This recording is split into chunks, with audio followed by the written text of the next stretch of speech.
It's spicy, it's smoky, and it's just a little bit sweet. No, I'm not really talking about me, although I probably could with that descriptor, minus the smoky part. I digress. Things are getting off the rails already.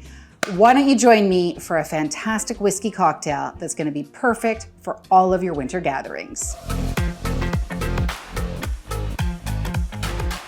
Hi friends, I'm Erin, the founder and chief sommelier at the Wine Sisters. Welcome to our YouTube channel. This is the place where every week we show you how to eat, drink, and entertain like a pro. And speaking of entertaining, I have literally just come in from hosting a wine tasting. It's been a really long work day, a fun work day, but a long work day. And I like to wind down my work days with a really great cocktail.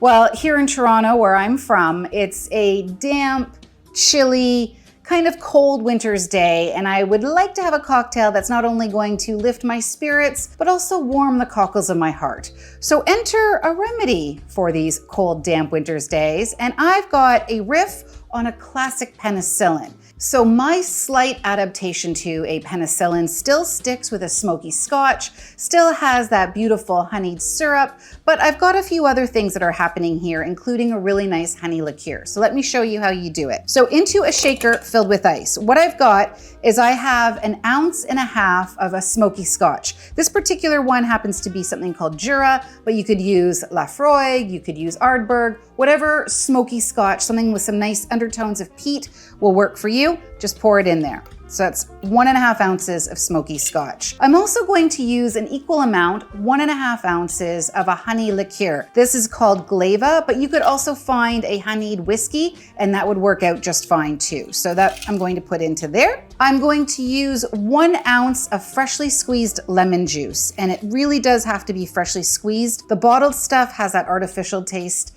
No matter how organic and fine you can find it, it never will beat the fresh. So just give your half lemon a little squeeze and your drink will be so much better for it. And I also have 1/2 ounce of a honey syrup. Honey syrup is just like simple syrup. All I do is melt equal measures of honey and water together over a low heat, and you've got a honeyed syrup. So into my shaker filled with ice, I'm gonna give this a nice shake. Hang on, it's gonna get loud.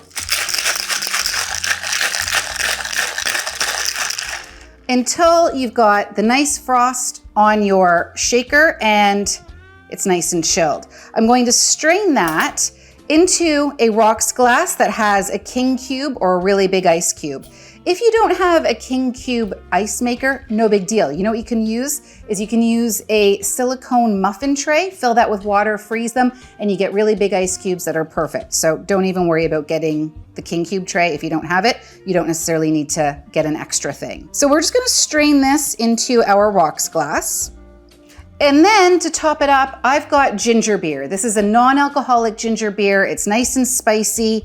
It's got that really great fragrant ginger note to it. Just give it a nice 1 to 2 ounce top up. And I'm going to garnish it with a thicker strip of lemon. And that, my friends, is the riff on the Penicillin. I think I'm gonna call it the smoked spice and honey, the honey smoked spice, the spice smoke and honey. I don't know, you decide. I've never been great at naming cocktails, but essentially it's a slight adaptation for a Penicillin that involves beautiful, spicy ginger beer, a smoky Scotch, and that kiss of sweetness from the honey liqueur as well as the honey syrup. And it's a thing of beauty. It's really quite good for the Scotch lovers in your life. Now, speaking of the Scotch lovers in your life, if you think they'd benefit from knowing a great cocktail, why don't you send them this video? And while you're at it, why not give us a thumbs up and even hit that subscribe button so you can be alerted to when we drop a new video, which is every single week. And if you have any questions on eating, drinking, entertaining, cocktails, wine, whatever tickles your fancy, and who doesn't like your fancy tickled, leave them in the comments below and I promise I'll get back to you as soon as I see them. So until next week, friends, stay well, drink better, and you will with this one for sure.